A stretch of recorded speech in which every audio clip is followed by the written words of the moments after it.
9 ہجری واقعہ ایلا، تخیر اور غزوہ تبوک۔ ایلا اور تخیر 9 ہجری۔ رسول اللہ صلی اللہ علیہ وآلہ وسلم زاہدانہ اور تمام زخارف دنیاوی سے بیگانہ زندگی بسر کرتے تھے۔ 2 مہینے گھر میں آگ نہیں جلتی تھی، آئے دن فاقے ہوتے رہتے تھے۔ مدت العمر 2 وقت برابر سیر ہو کر کھانا نصیب نہیں ہوا۔ ازواج مطہرات رضی اللہ عنہن اس جنس لطیف میں شامل تھیں جن کی مرغوب ترین چیز عموماً زیب و زینت اور ناز و نعمت ہے، اور گو شرف صحبت نے ان کو تمام ابنائے جنس سے ممتاز کر دیا تھا، تاہم بشریت بالکل معدوم نہیں ہو سکتی تھی۔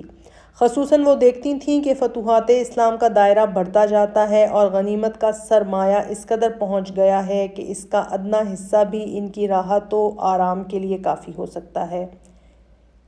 ان واقعات کا اقتضا تھا کہ ان کے صبر و قناعت کا جام لبریز ہو جاتا تھا۔ ازواج مطہرات میں بڑے بڑے گھرانوں کی خاتونیں تھیں۔ حضرت ام حبیبہ رضی اللہ عنہا تھیں جو رئیس قریش کی صاحبزادی تھیں۔ حضرت جویریہ رضی اللہ عنہا جو قبیلہ بنی مستلق کے رئیس کی بیٹی تھیں۔ حضرت صفیہ رضی اللہ عنہا تھیں جن کا باپ خیبر کا رئیس اعظم تھا۔ حضرت عائشہ رضی اللہ عنہا تھیں جو حضرت ابو بکر رضی اللہ عنہ کی صاحبزادی تھیں۔ حضرت حفصہ تھیں جن کے والد فاروق اعظم تھے۔ بشریت کے اقتضاء سے ان میں منافست بھی تھی اور حریف کے مقابلے میں اپنے رتبہ اور شان کا خیال رہتا تھا۔ آپ صلی اللہ علیہ وآلہ وسلم سے ہر ایک کو جو شدید محبت تھی وہ باسایۂ ترانمی پسندم کی حد تک تھی۔ ایک دفعہ کئی دن تک حضرت صلی اللہ علیہ وآلہ وسلم حضرت زینب رضی اللہ عنہا کے پاس معمول سے زیادہ بیٹھے، جس کی وجہ یہ تھی کہ حضرت زینب کے پاس کہیں سے شہد آ گیا تھا۔ انہوں نے آپ کے سامنے پیش کیا، آپ کو شہد بہت مرغوب تھا، آپ نے نوش فرمایا۔ اس میں وقت مقررہ سے دیر ہو گئی۔ حضرت عائشہ رضی اللہ عنہا کو رشک ہوا۔ حضرت حفصہ رضی اللہ عنہا سے کہا کہ رسول اللہ صلی اللہ علیہ وآلہ وسلم جب تمہارے یا ہمارے گھر میں آئیں تو کہنا چاہیے کہ آپ کے منہ سے مغافیر کی بو آتی ہے۔ مغافیر کے پھولوں سے شہد کی مکھیاں رس چوستی ہیں۔ آپ صلی اللہ علیہ وآلہ وسلم نے قسم کھائی کہ میں شہد نہ کھاؤں گا۔ اس پر قرآن مجید کی یہ آیت اتری: یا ایھا النبی لم تحرم ما احل اللہ لک تبتغی مرضات ازواجک واللہ غفور رحیم۔ اے نبی، تم کیوں اس چیز کو حرام کرتے ہو جو اللہ نے تمہارے لیے حلال کی ہے؟ کیا اس لیے کہ تم اپنی بیویوں کی خوشی چاہتے ہو؟ اللہ معاف کرنے والا اور رحم فرمانے والا ہے۔ علامہ عینی نے بخاری کی شرح میں لکھا ہے، اگر کوئی یہ کہے کہ حضرت عائشہ اور حفصہ کو جھوٹ بولنا اور حضرت صلی اللہ علیہ وآلہ وسلم کے خلاف سازش کرنا کیوں کر جائز تھا، تو جواب یہ ہے کہ حضرت عائشہ کم سن تھیں۔ اس کے علاوہ ان کا مقصود آپ صلی اللہ علیہ وآلہ وسلم کو ایذا دینا نہیں تھا، بلکہ جیسا کہ عورتیں اپنی سوکنوں کے مقابلے میں رشک سے تدبیریں اختیار کرتی ہیں، اسی طرح کی ایک تدبیر تھی۔ لیکن علامہ موصوف کا جواب تسلیم کرنا مشکل ہے۔ اول تو یہ واقعہ ایلا کے واقعے کے سلسلے میں ہے جو 9 ہجری میں واقع ہوا۔ اس وقت حضرت عائشہ رضی اللہ عنہا 17 برس کی ہو چکی تھیں۔ دوسرے حضرت عائشہ رضی اللہ عنہا کم سن تھیں، لیکن اور ازواج مطہرات جو اس میں شریک ہوئیں وہ تو پوری عمر کی تھیں۔ خود حضرت حفصہ رضی اللہ عنہا کی عمر حضرت صلی اللہ علیہ وآلہ وسلم کی شادی کے وقت 35 برس کی تھی۔ ہمارے نزدیک مغافیر کی بو کا اظہار کرنا کوئی جھوٹ بات نہ تھی۔ تمام روایتوں سے ثابت ہے کہ آپ صلی اللہ علیہ وآلہ وسلم لطیف المزاج تھے اور رائحہ کی ذرا سی ناگواری کو برداشت نہیں فرما سکتے تھے۔ مغافیر کے پھولوں میں اگر کسی قسم کی کرختگی ہو تو تعجب کی بات نہیں، البتہ ازواج مطہرات کا ایکا کرنا بظاہر محل اعتراض ہو سکتا ہے، لیکن یہ کسی کا اعتقاد نہیں کہ ازواج مطہرات رضی اللہ عنہن معصوم تھیں یا اپنے انجاہ مقصد کے لیے جائز وسائل نہیں اختیار کرتی تھیں۔ اسی زمانے میں یہ واقعہ پیش آیا کہ آپ صلی اللہ علیہ وآلہ وسلم نے کوئی راز کی بات حضرت حفصہ رضی اللہ عنہا سے فرمائی اور تاکید کر دی کہ کسی سے نہ کہنا، لیکن انہوں نے حضرت عائشہ رضی اللہ عنہا سے کہہ دیا۔ اس پر یہ آیت اتری۔ وَإِذْ أَسَرَّ النَّبِيُّ إِلَى بَعْضِ أَزْوَاجِهِ حَدِيثًا فَلَمَّا نَبَّأَتْ بِهِ وَأَظْهَرَهُ اللَّهُ عَلَيْهِ عَرَّفَ بَعْضَهُ وَأَعْرَضَ عَن بَعْضٍ فَلَمَّا نَبَّأَهَا بِهِ قَالَتْ مَنْ أَنبَأَكَ هَذَا قَالَ نَبَّأَنِيَ الْعَلِيمُ الْخَبِيرُ۔ اور یہ معاملہ بھی قابل توجہ ہے کہ نبی نے ایک بات اپنی ایک بیوی سے راز میں کہی تھی، پھر جب اس بیوی نے کسی اور پر وہ راز ظاہر کر دیا اور اللہ نے نبی کو اس افشائے راز کی اطلاع دے دی، تو نبی نے اس پر کسی حد تک اس بیوی کو خبردار کیا اور کسی حد تک اس سے درگزر کیا۔ پھر جب نبی نے اسے افشائے راز کی یہ بات بتائی تو اس نے پوچھا، آپ کو اس کی کس نے خبر دی؟ نبی نے کہا، مجھے اس نے خبر دی جو سب کچھ جانتا ہے اور خوب باخبر ہے۔ شکر رنجیاں بڑھتی گئیں اور حضرت عائشہ اور حفصہ رضی اللہ عنہما نے باہم مظاہرہ کیا، یعنی دونوں نے اس پر اتفاق کیا کہ دونوں مل کر زور ڈالیں۔ اس پر حضرت عائشہ اور حضرت حفصہ کی شان میں یہ آیتیں اتریں۔ إن تتوبا إلى الله فقد صغت قلوبكما وإن تظاهرا عليه فإن الله هو مولاه وجبريل وصالح المؤمنين والملائكة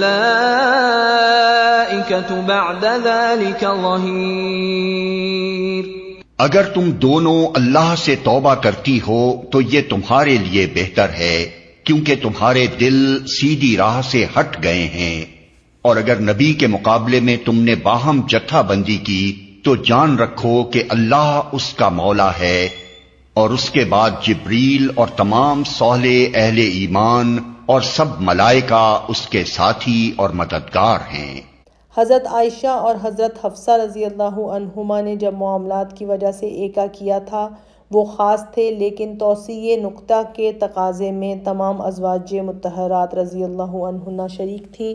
آپ صلی اللہ علیہ وآلہ وسلم کے سکون خاطر میں یہ تنگ طلبی اس قدر خلل انداز ہوئی کہ آپ نے عہد فرمایا کہ 1 مہینے تک ازواج مطہرات سے نہ ملیں گے۔ اتفاق یہ کہ اس زمانے میں آپ گھوڑے سے گر پڑے اور ساق مبارک پر زخم آیا۔ آپ نے بالا خانہ پر تنہا نشینی اختیار کی۔ واقعات کے قرینے سے لوگوں نے خیال کیا کہ آپ نے تمام ازواج کو طلاق دے دی۔ اس کے بعد جو واقعات پیش آئے ان کو ہم حضرت عمر رضی اللہ عنہ کی زبان سے نقل کرتے ہیں کہ انہوں نے دلچسپ اور پر اثر تفصیل کے ساتھ اس واقعے کو بیان کیا ہے۔ اس بیان میں کچھ ابتدائی واقعات بھی آ گئے ہیں جن سے اصل معاملے پر زیادہ روشنی پڑتی ہے۔ حضرت عمر رضی اللہ عنہ فرماتے ہیں کہ میں اور ایک انصاری اوس بن خولی بن عتبان بن مالک ہمسایہ تھے، اور معمول تھا کہ باری باری سے ایک دن بیچ لے کر ہم دونوں خدمت اقدس میں حاضر ہوا کرتے تھے۔ قریش کے لوگ عورتوں پر قابو رکھتے اور ان پر غالب رہتے تھے، لیکن جب مدینہ میں آئے تو یہاں انصار کی عورتیں مردوں پر غالب تھیں۔ ان کا انداز دیکھ کر ہماری عورتوں نے بھی ان کی تقلید شروع کی۔ ایک دن میں نے کسی بات پر اپنی بیوی کو ڈانٹا، انہوں نے الٹ کر جواب دیا۔ میں نے کہا تم میری بات کا جواب دیتی ہو؟ بولی تم کیا ہو؟ رسول اللہ صلی اللہ علیہ وآلہ وسلم کی بیویاں ان کو برابر جواب دیتی ہیں، یہاں تک کہ دن بھر حضرت صلی اللہ علیہ وآلہ وسلم سے روٹھی رہتی ہیں۔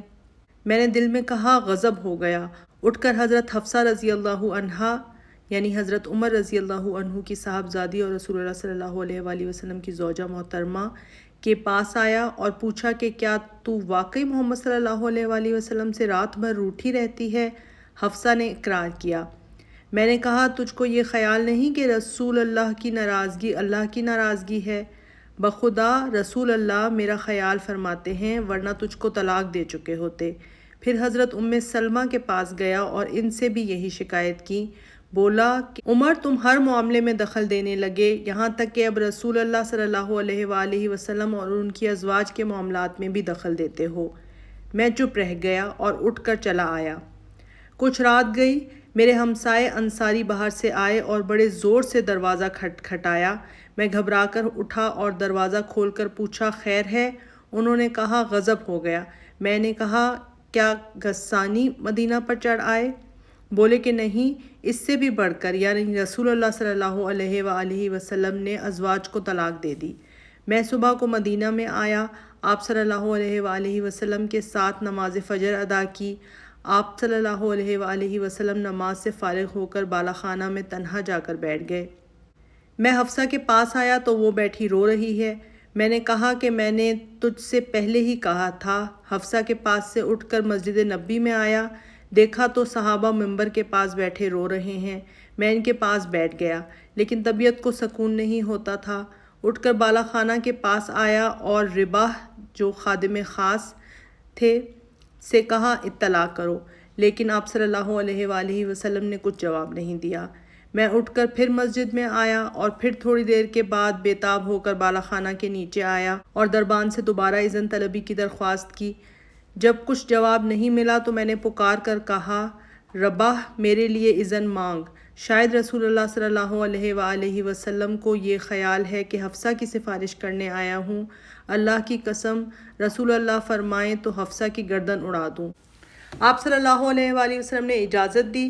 اندر گیا تو دیکھا کہ آپ کھری چرپائی پر لیٹے ہیں اور جسم مبارک پر بانوں کے نشان پڑ گئے ہیں۔ ادھر ادھر نظر اٹھا کر دیکھا تو ایک طرف مٹھی بھر جو رکھے ہوئے تھے، ایک کونے میں کسی جانور کی کھال کھونٹی پر لٹک رہی تھی۔ میری آنکھوں سے آنسو جاری ہو گئے۔ حضرت صلی اللہ علیہ وآلہ وسلم نے سبب پوچھا۔ میں نے عرض کی اس سے بڑھ کر رونے کا اور کیا موقع ہوگا؟ کیسر و کسرا تو باغ و بہار کے مزے لوٹ رہے ہیں اور آپ پیغمبر ہو کر آپ کی یہ حالت ہے۔ آپ نے ارشاد فرمایا کہ تم اس پر راضی نہیں کہ کیسر و کسرا دنیا لیں اور ہم آخرت۔ میں نے عرض کی کیا آپ نے ازواج کو طلاق دے دی؟ آپ نے فرمایا نہیں۔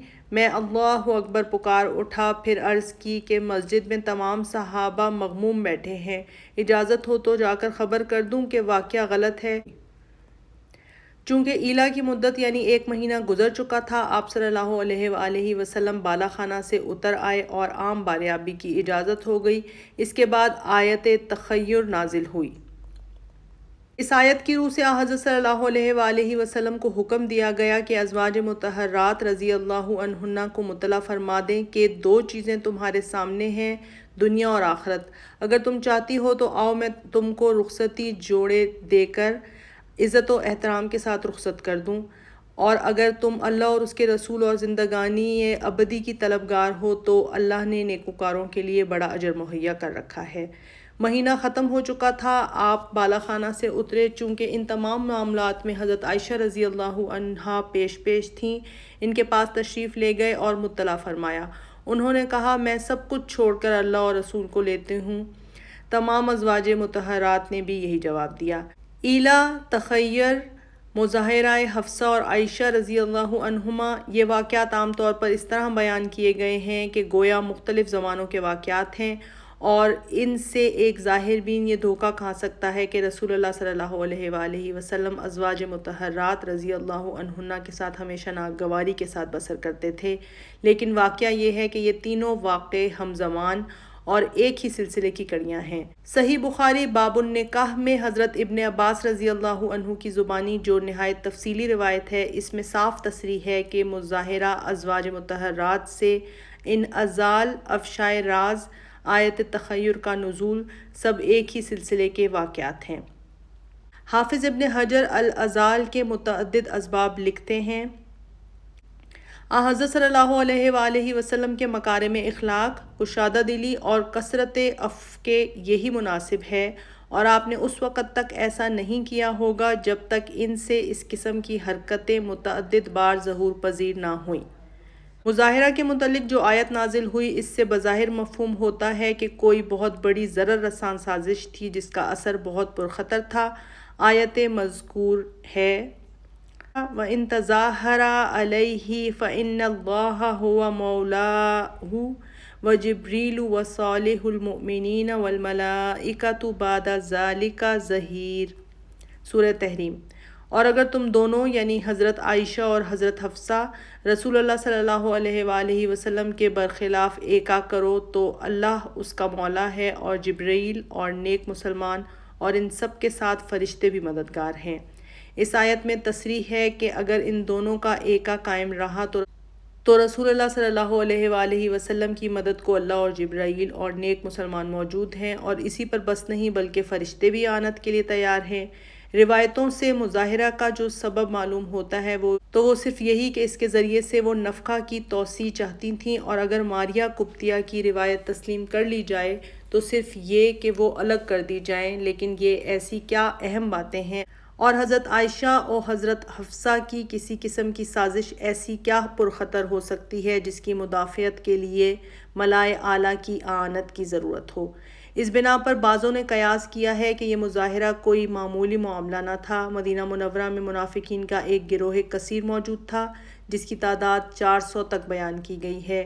یہ شریر النفس ہمیشہ اس طاق میں رہتے تھے کہ کسی تدبیر سے خود حضرت صلی اللہ علیہ وآلہ وسلم کے خاندان اور رفقائے خاص میں پھوٹ ڈلوا دیں۔ ابن حجر نے اصابہ میں جلد ہا کے حال میں لکھا ہے وَكَانَتْ تَحْرُشُ بَيْنَ أَزْوَاجِ النَّبِي، وہ ازواج مطہرات کو باہم بھڑکایا کرتی تھیں۔ افق کے معاملے میں ان کو کامیابی کی جھلک نظر آ چکی تھی۔ رسول اللہ صلی اللہ علیہ وآلہ وسلم 15 دن تک حضرت عائشہ سے قبیدہ خاطر رہے۔ حضرت حسان رضی اللہ عنہ افق میں شریک ہو گئے تھے۔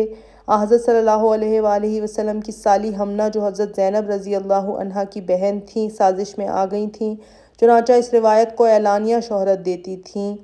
حضرت ابوبکر رضی اللہ عنہ نے اپنے ایک قریبی عزیز مستہ کو جو شریک تہمت تھے مالی اعانت سے محروم کر دیا تھا۔ غرض اگر حضرت عائشہ رضی اللہ عنہا کی برات پر وحی نہ آ جاتی تو ایک فتنہ عظیم برپا ہو چکا تھا۔ معلوم ہوتا ہے کہ جب ازواج مطہرات رضی اللہ عنہن کی کشش خاطر اور کبیدگی اور طلبی کا حال منافقوں کو معلوم ہوا تو ان بد نفسوں نے اشتعال دے کر بھڑکانا چاہا ہوگا۔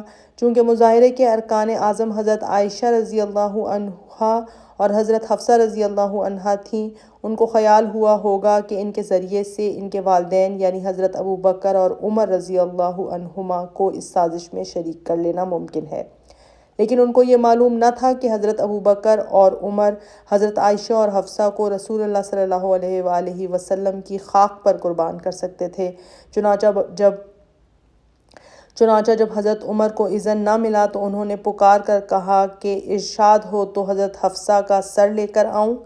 آیت میں روئے سخن منافقین کی طرف ہے، یعنی اگر عائشہ اور حفصہ رضی اللہ عنہما سازش بھی کریں گی اور منافقین ان سے کام لیں گے تو اللہ پیغمبر کی اعانت کے لیے موجود ہے، اور اللہ کے ساتھ جبریل اور ملائکہ بلکہ تمام عالم ہے۔ روایات کاذبہ۔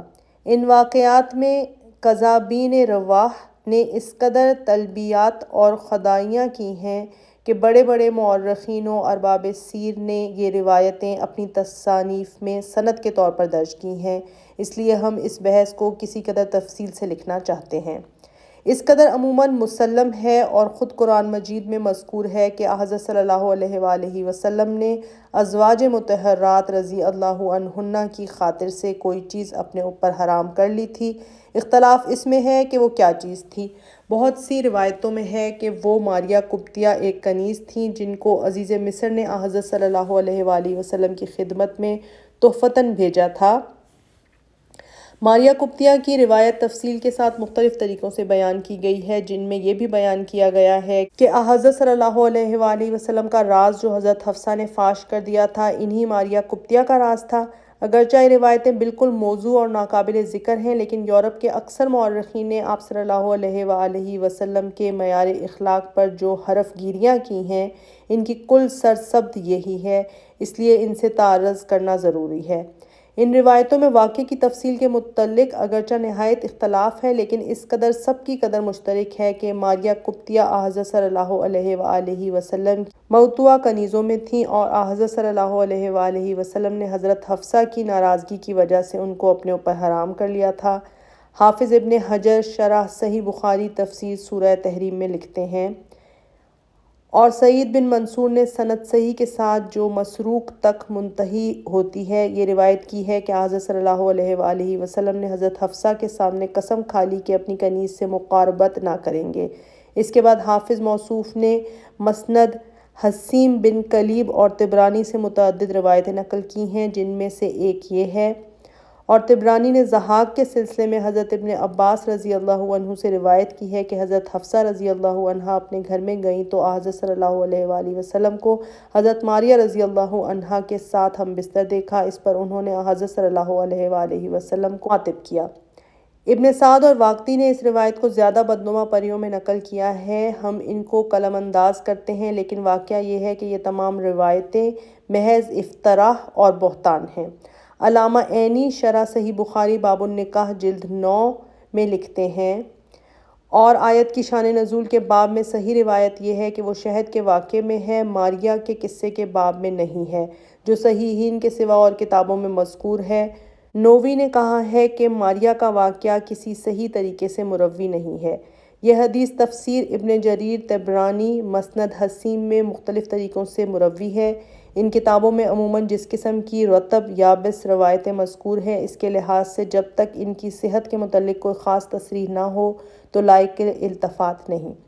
امام ابن حجر نے ان میں ایک طریقہ کی توسیع کی ہے، یعنی وہ روایت جس کے راوی اخیر مسروق ہیں، لیکن اولاً تو اس روایت میں ماریہ قبطیہ کا نام مطلق نہیں، صرف اس قدر ہے کہ حضرت صلی اللہ علیہ وآلہ وسلم نے حضرت حفصہ کے سامنے قسم کھائی تھی کہ میں اپنی کنیز کے پاس نہ جاؤں گا اور مجھ پر حرام ہے۔ اس کے علاوہ مسروق تابعی ہیں، یعنی حضرت صلی اللہ علیہ وآلہ وسلم کو نہیں دیکھا، اس لیے یہ روایت اصول حدیث کی روح سے منقطع ہے، یعنی اس کا سلسلہ سند صحابی تک نہیں پہنچتا۔ اس حدیث کے ایک اور طریقہ کو حافظ ابن کثیر نے اپنی تفسیر میں صحیح کہا ہے، لیکن اس طریقہ کے ایک اور راوی عبد الملک رقاشی، جن کی نسبت دارقطنی نے لکھا ہے، سندوں میں اور اصل الفاظ حدیث میں بہت خطا کرتے ہیں۔ یہ امر مسلم ہے کہ ماریہ کی روایت صحاح ستہ کی کسی کتاب میں مذکور نہیں ہے۔ یہ بھی تسلیم ہے کہ سورہ تحریم کا شان نزول جو صحیح بخاری اور مسلم میں مذکور ہے، یعنی شہد کا واقعہ، قطعی طریقے سے ثابت ہے۔ امام نووی نے جو ائمہ محدثین میں سے ہیں صاف تصریح کی ہے کہ ماریہ کے باب میں کوئی صحیح روایت موجود نہیں۔ حافظ ابن حجر اور ابن کثیر نے جن طریقوں کو صحیح کہا ان میں سے ایک منقطع اور دوسرے کا راوی کثیر الخطا ہے۔ ان واقعات کے بعد کون کہہ سکتا ہے کہ یہ روایت استثناء کے قابل ہے؟ یہ بحث اصول روایت کی بنا پر تھی۔ درائیت کا لحاظ کیا جائے تو مطلق قد و کاوش کی حاجت نہیں۔ جو رقیق واقعہ ان روایتوں میں بیان کیا گیا ہے اور خصوصاً طبری وغیرہ میں جو جزیات مذکور ہیں، وہ ایک معمولی آدمی کی طرف منسوب نہیں کیے جا سکتے، نہ کہ اس ذات پاک کی طرف جو تقدس اور نزاہت کا پیکر تھا، صلی اللہ علیہ وآلہ وسلم۔